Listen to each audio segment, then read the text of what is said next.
Au! Oi. Ada. Oi. Oi. Oh. Beras Jackson.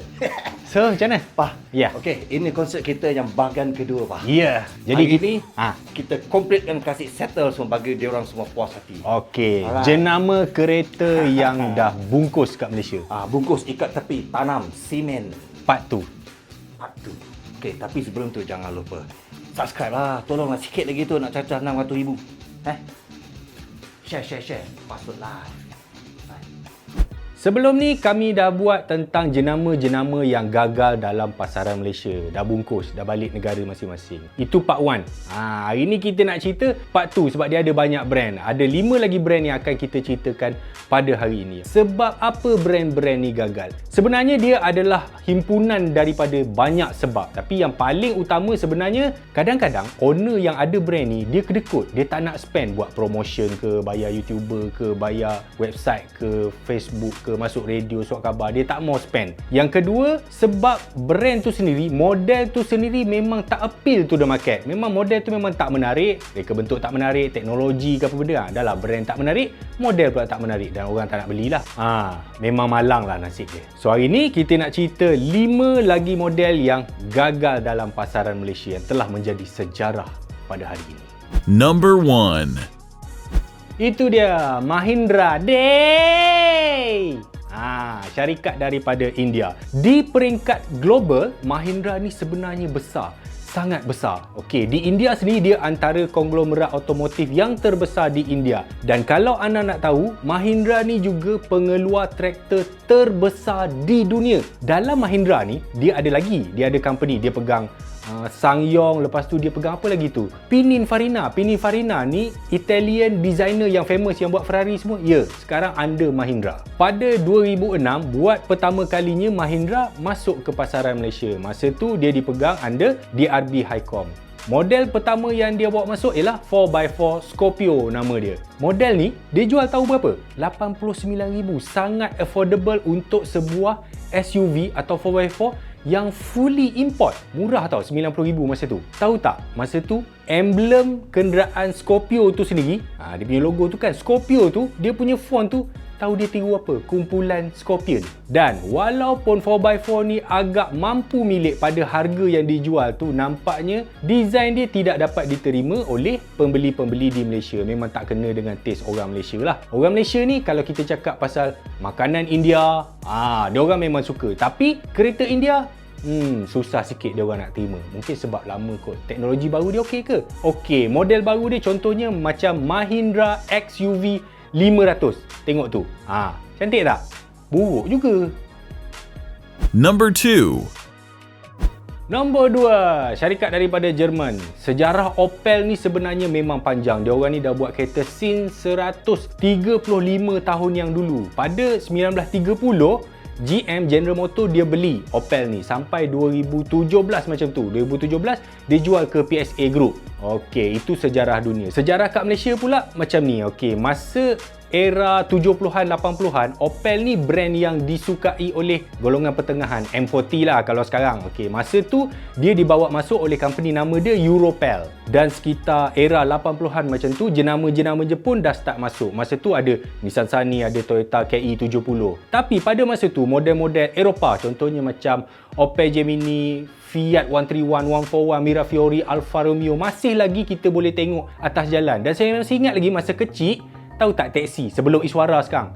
Teksi pakai apa? Opel Kadett. Dan menjelang 90-an, nasib Opel dekat Malaysia nampaknya tidak semakin baik, malah semakin teruk. Sale dia makin drop. Dan akhirnya Europel surrender. Lepas tu pada awal tahun 2000, Chevrolet pula dia masuk. Okey, Chevrolet, Opel ni semua dia duduk di bawah General Motors, bawah GM. Dia masuk lagi sekali kat Malaysia. Percubaan kedua ni dimulakan dengan model yang agak menarik sebenarnya. Okey, dia orang bawa masuk MPV Opel Zafira, kemudian ada SUV Opel Frontera. Tapi sekali lagi nampaknya jenama Opel ni tidak dapat menarik perhatian pengguna-pengguna di Malaysia. Dan kalau kita tengok dekat pasaran negara-negara Asia Tenggara contohnya, memang Opel ni pun tak hidup juga. Dan Opel ni sebenarnya dia orang banyak target dekat pasaran Eropah. Dan dekat Eropah kadang-kadang dia orang tukar, dia orang pakai nama dia punya sister brand lah, Vauxhall.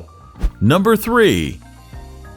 Itu dia Chevrolet. Chevrolet ni pun ada kisah yang panjang di Malaysia. Mungkin ramai yang tak tahu sebenarnya Chevrolet US atau Ford US, kereta-kereta dia orang pernah masuk ke Malaysia, kereta US ni. Tapi awal tahun dulu lah, awal 1920-an macam tu.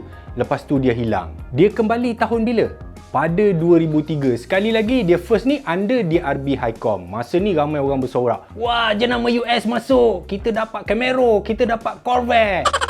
Itulah dia punya expectation. Reality dia apa? Dapatlah Chevrolet Daewoo punya daripada Korea. Sebab apa? Sebab Chevrolet Daewoo ni memang dia under GM juga. So masa tu dia ada masuk model Optra, Aveo dengan Navira. Seperti biasa bagi sebuah jenama baru, sales tu biasalah kadang-kadang naik, kadang-kadang turun. Dia naik turun, lama-lama dia turun terus. Pada tahun 2010 akhirnya DRB angkat tangan, dia surrender. Dan pada masa yang sama Naza pula ambil alih. Masa tu ada satu company untuk Chevrolet, dia panggil Naza Quest. Dan masa ni harapan sekali lagi bagi rakyat Malaysia. Yelah, Naza kan bawa masuk Maserati, Ferrari semua kan. Wah, Naza mesti bawa masuk Chevrolet daripada US ni. Come on, kami mau kereta Amerika, kami mau Corvette CC. Ya, nah ambil. Naza pun bagi Chevrolet Cruze, Chevrolet Orlando dan Chevrolet Colorado. Ya, Daewoo lagi. Maka musnahlah harapan peminat Chevy Amerika di Malaysia. Dan ketiga-tiga model ni saban tahun sale dia makin turun.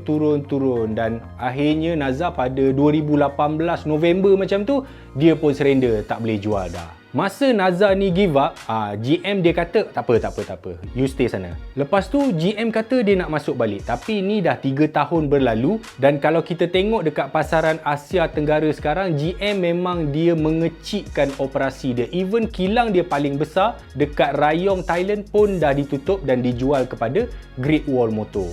So memang takkan masuk dah kot Chevrolet ni. Number 4. Itu dia Skoda. Mungkin ramai yang tahu brand ni daripada Eropah, tapi tak ramai orang tahu dia ada sejarah yang panjang. Skoda ni daripada Republic Czech, daripada zaman Kesatuan Soviet lagi. Dia orang dah buat kereta since tahun 1906. Tapi menjelang 90-an macam tu, Volkswagen dah start beli saham dia. Dan pada tahun 2000, Volkswagen dah own habis dah Skoda ni. Skoda ni memang dah total under Volkswagen. Di Malaysia, Skoda ni sebenarnya dia dah masuk since tahun 1982. Masa tu under Sarawak Motor Industries atau SMI. Kereta ni dia CKD dekat kilang dia di Kuching, Sarawak. Masa tu dia bawa model Skoda 120 LS. Tapi zaman itu, zaman Skoda yang tak maju. Jadi teknologi dia terlalu ke belakang. Enjin dia dekat belakang dan driving kereta tu sendiri macam pelik. Jadi orang tak boleh terima. Pada tahun 2000, jenama Skoda ni berpindah kepada company baru di Malaysia. Nama dia Auto Praha. Mungkin ramai yang tak pernah dengar Auto Praha. Auto Praha ni subsidiary daripada Berjaya Group. Berjaya Group kita tahu dia jual Bermas kan, jual Mazda. Tapi sebelum Mazda, sebenarnya dia orang dah jual Skoda. Masa tu dia orang bawa masuk model Octavia, Fabia dengan Superb. Masa dia orang bagi media test, banyak yang puji, banyak kata baguslah, dia memang affordable European punya kereta kan. Tetapi itu di kalangan orang media. Di kalangan consumer biasa, mereka masih tak dapat terima jenama ni dengan teknologi yang ada pada masa itu. Dan itulah penghujung berakhirnya jenama Skoda di Malaysia. Number 5. Seterusnya, Lada. Bukan Lada lah, Lada, bukan Chili tu. Ni nama brand daripada Kesatuan Soviet dulu, Lada daripada Rusia. Sekarang ni Lada dia berada di bawah Renault. Pernah masuk Malaysia ke? Pernah ke bang masuk Malaysia? Ya, pernah pada sekitar awal 90-an macam tu lah. Nama company yang buat masuk ni, Traction Corporation Malaysia Sendirian Berhad. Dia orang cuma bawa masuk satu model saja, iaitu model 4x4 dia. Dia panggil Lada Niva. Berapa dijual pada masa tu? Cuba teka. 37,000 sahaja. Okey, sebagai perbandingan, Suzuki Jimny yang dijual pada tahun yang sama, tahu tak dia jual berapa Jimny? Jimny masa tu 51,000. Nampak tak? Kalau secara logiknya memang orang akan belilah sebab ialah Lada still brand Europe kan. Tetapi nampaknya pembeli-pembeli di Malaysia masih mempercayai jenama Jepun. Orang lebih membeli Jimny berbanding Lada Niva, dan menjelang penghujung 90-an berkuburlah nama Lada ni di Malaysia. Ada lagi ke brand-brand lain yang kecundang kat Malaysia ni? Ada lagi, ada macam MG, Austin, Holden. Cuma sejarah dia tu tak berapa jelas, so kami tak ceritalah pada hari ni. Ada lagi, brand Jepun tak ada? Ada. Kalau siapa masih ingat Daihatsu, masa 70-an, 80-an, 90-an, kita kan ada jumpa Daihatsu, Shred, Aura, Esprit, Essence, Hijet. Tapi sekarang kat mana? Sebab passenger car Daihatsu dah di-rebash kepada Pro 2. Pro 2 jual passenger car, tapi Daihatsu Malaysia ada ke? Ada, dia orang masih ada. Dia orang jual lori, dia jual truck pickup, dia jual tu yang macam MPV tu kecil tu, apa van tu? Panel van Grand Max. So itulah yang diniagakan oleh Guys, are you happy? Pa, Daihatsu ada jual Grand Max, Aku Ada. baru tahu, Ya, ada. Alah, cakap lah abang, tukar lah. Kita punya Alza tu dah naik gentung lah. Aku tengok, Entah. baru lah betul pakai Grand Max. Baru kita Grand. pergi event, dah lah macam ni. Kita mesti ke depan, Grand. Betul. Kan? Korang nak tolong tak? Kita orang pakai Grand Max. Alah, tolonglah subscribe. Bukan banyak pun. Subscribe free je. Subscribe dia. Tekan banyak kali. Keluar masuk tekan balik. Jangan lupa tekan lonceng for next video untuk part 2 ni. Kan part 1 keluar, kau tekan lonceng. Nanti keluar part 2. Baru korang faham cerita sebenarnya. What happened? Alright. Kita nak Grand Max lah, Grand Max.